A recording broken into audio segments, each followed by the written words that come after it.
Every game has its own series of what-ifs and almosts. It's what makes sports so thrilling and frustrating to participate in as fans. These tend to hit a lot harder when the stakes are raised. Some of these moments burn into the minds of those on the losing end. So this week, we're taking a look at some of the biggest almost plays in sports history. Let us know in the comments if we missed out on any what-ifs that hurt for you to think about. Number 10. Antonio Brown steps out of bounds against the Miami Dolphins. The name Miracle in the Snow has a nice ring to it, which is why it's too bad Steelers wide receiver Antonio Brown stepped out of bounds on a lateral pass play in the final seconds of a Week 14 matchup against the Miami Dolphins in 2013. The Steelers, down 6 on their own 33-yard line with 1 second left on the clock, had no choice but to desperately lateral the ball to each other until something miraculous happened. 67 yards is a little long for a Hail Mary, especially in the freezing Pittsburgh snow, so Steelers quarterback Ben Roethlisberger threw a short 4-yard pass to Emmanuel Sanders, who managed to scramble several yards before lateraling to one of his teammates. The Steelers played hot potato with the football, passing it between 6 different players, including back to Big Ben and finally to their Pro Bowler Antonio Brown, who heroically sprinted up the sideline and into the end zone. The only problem? His foot stepped out of bounds at the Dolphins' 12-yard line, ending the game in a win for Miami. It's no surprise Brown left Pittsburgh for sunny Tampa Bay. Those losses hurt a little bit worse when it's 15 degrees outside. Also, there's Tom Brady, which helps prevent the whole losing thing. Number 9.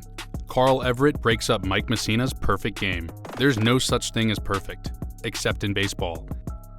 In 2001, New York Yankees pitcher Mike Mussina flirted with such perfection in a rivalry game against the Boston Red Sox, where he retired his first 26 batters and had the final 27th behind in the count with 2 strikes. That 27th hitter was named Carl Everett, a switch hitter who struggled most of that season due to injury and also claimed that dinosaurs never existed and that any fossils found were man-made fakes. Despite his questionable beliefs, Everett was able to come in as a pinch hitter late in the 9th inning to break up Mussina's perfect game with a hit to the opposite field that exploded off his bat, much like the meteor that took the T-Rex off the Earth. The Yankees still won the game and managed to reach the World Series that year, but lost to Randy Johnson, Curt Schilling, and the Arizona Diamondbacks in an intense 7-game series. As for Mike Mussina, the pitcher went on to make the Baseball Hall of Fame as a member of the Baltimore Orioles and the New York Yankees, yet he claims he still thinks about that pitch that sent his perfect game goodbye. In case you're wondering what happened to Carl Everett, well, he's been arrested several times for aggravated assault with a deadly weapon and for assaulting a family member. Dinosaur. Number 8. John Carney missed extra point. If you grew up watching football, chances are you've seen a team that's down late in the game call some desperate plays that involve players lateraling the ball to one another to try and get in the end zone. Most of the time, it fails miserably, ending in a monstrous blindside hit or a turnover.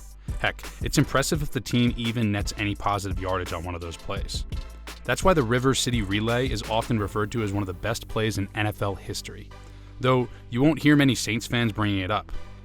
In 2003, the New Orleans Saints played the Jacksonville Jaguars in an away game in Week 16, a game in which they found themselves down 20-13 with 6 seconds left and the possession of the ball on their own 25-yard line.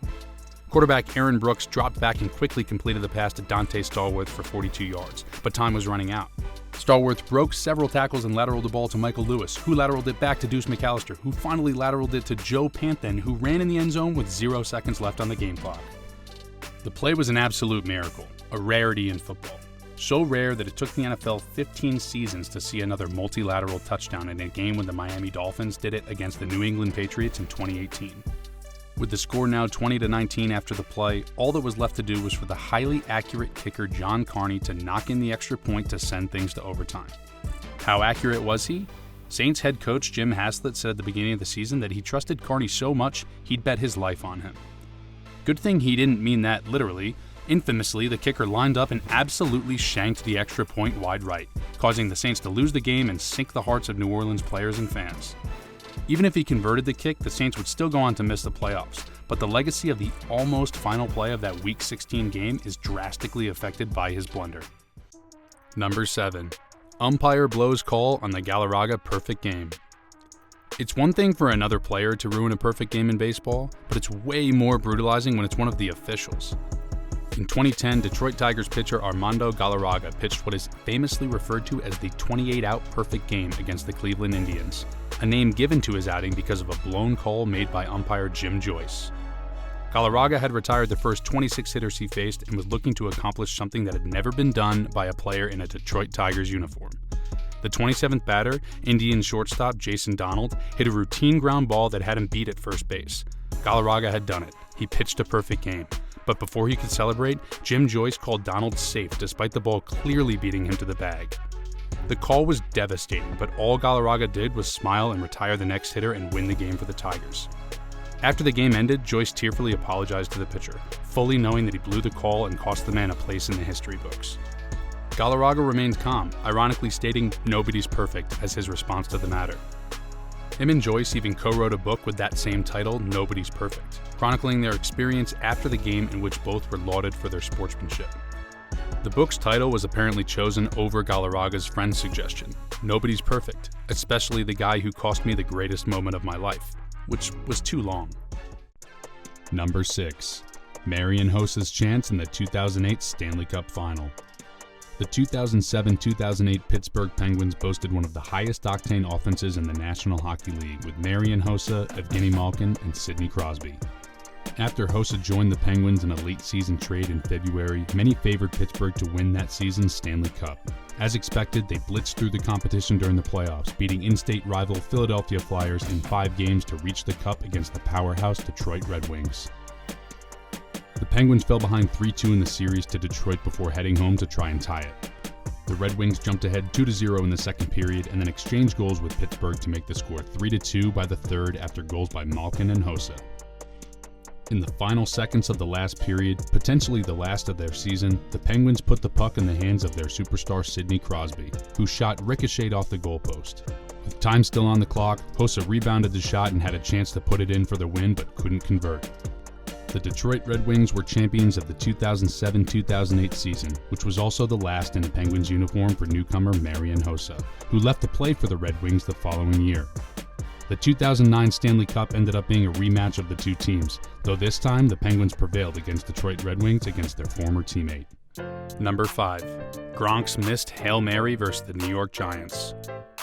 Super Bowl 46 marked the second instance where the New England Patriots faced off against the New York Giants in the biggest game of the season. The Giants had won the Super Bowl 4 years prior, upsetting the 16-0 Patriots and ruining their hopes of becoming the second team in NFL history to go the entire season without losing a single game. This time the Giants were looking to set records of their own by becoming the team with the lowest regular season win total to win the Super Bowl, and things looked good for them throughout the course of the game. New England found themselves down 21-17 with less than a minute left in the fourth quarter after a touchdown by Giants running back Ahmad Bradshaw. But luckily for them, they had Tom Brady under center to lead a final drive to win the game. They quickly advanced to their own 49-yard line, but with only seconds left on the clock, they were forced to call a Hail Mary play. The ball reached the end zone and was tipped by tight end Aaron Hernandez, and then just as it looked like the game was over, along came Rob Gronkowski. Gronk dove with his hands out in the end zone but just missed the ball as it bounced once before he could get a hand on it. With the game now over, the New York Giants were champs over the New England Patriots for the second time in 5 years, and quarterback Eli Manning was once again named the game's MVP. Out of the hundreds of times Tom Brady has been to the Super Bowl, we're pretty sure this last place stings the hardest. Luckily for him, he seems to be immortal and will probably have more opportunities to make it up, just not against Eli. Number 4. U.S. Soccer no-goal handball versus Germany in the 2002 World Cup quarterfinals. In case you didn't know, you're not allowed to use your hands in soccer. Mind-blowing, we know. That's why this play in the 2002 World Cup quarterfinals that cost the United States a win against Germany had so many American soccer fans outraged.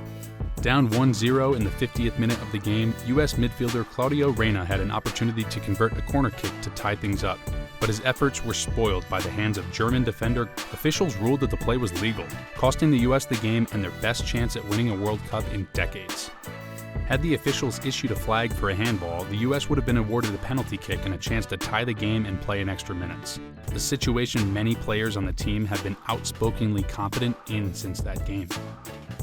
English referee Howard Webb, who refereed the 2010 World Cup and Champions League finals, has even publicly stated that he feels a red card should have been called and the U.S. indeed should have been shooting penalty kicks in the quarterfinals game.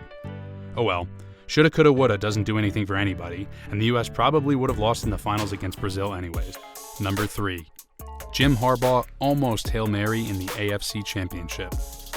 If you watch a replay of Indianapolis Colts quarterback Jim Harbaugh's last season heave in the 1995 AFC Championship against the Pittsburgh Steelers, you almost become a Colts fan for just a second.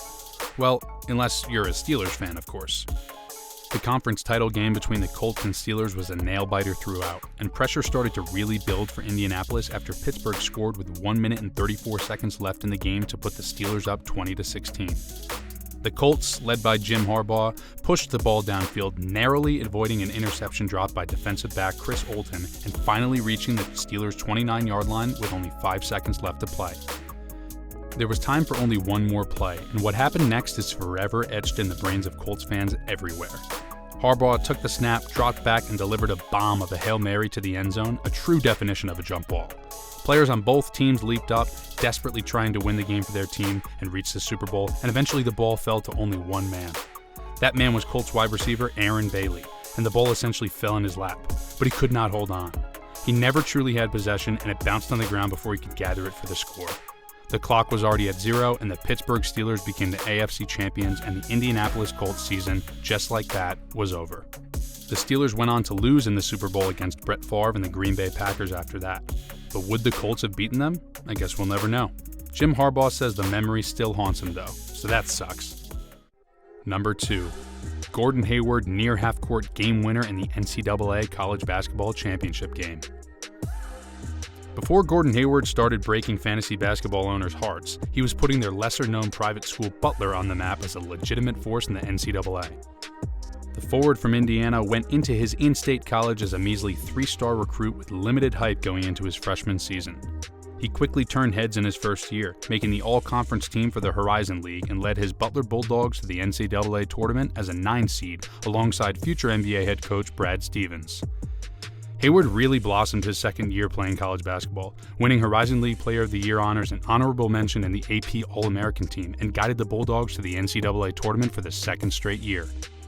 This time, Butler reached the national championship game against the number 1 seeded Duke, making them the smallest school to do so with a student population of just 4,500. The game was a nail-biter throughout. Neither team was able to pull ahead by more than just a few points at any time during either half.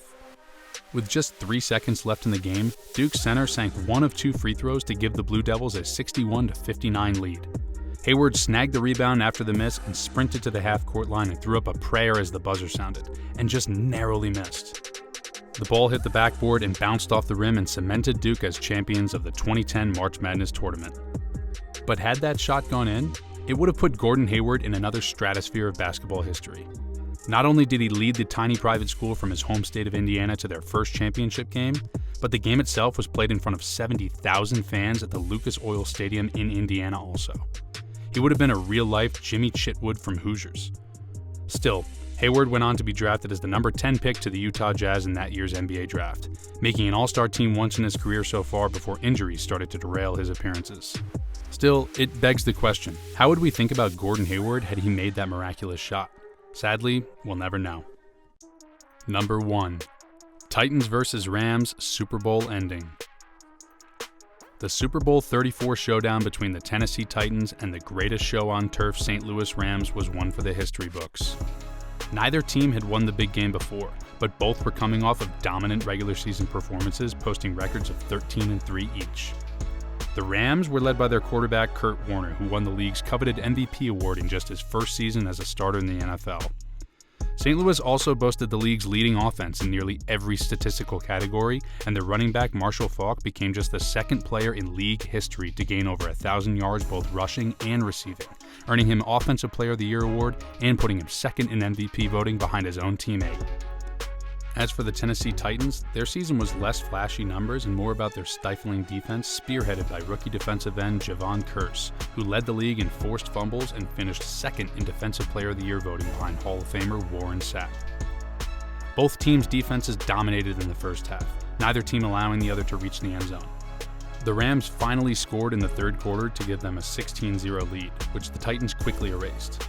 A 73-yard bomb from Warner to Pro Bowl receiver Isaac Bruce put the Rams up by a touchdown late in the fourth quarter, and the following drive by the Tennessee Titans would go down as one of the most iconic in the history of sports. Quarterback Steve McNair led his team from their own 12-yard line all the way to the Rams' 10-yard line, calling a timeout with just 6 seconds left to go. Down 7, they had no choice but to go for a touchdown. McNair snapped the ball and threw a quick slant to Kevin Dyson, who scrambled several yards before the Rams linebacker Mike Jones tackled him. Dyson stretched his arms to try and put the ball past the goal line but came up just a few inches short, giving the St. Louis Rams their first Super Bowl victory. That play, known as the tackle, is considered one of the greatest clutch plays in the history of the game and immortalized Mike Jones as the second coolest Mike Jones of all time. Any plays you thought we missed? Fire off in the comments and be sure to check out thegameday.com for more sports content that doesn't suck and get yourself paid with our latest sportsbook offers and coupons.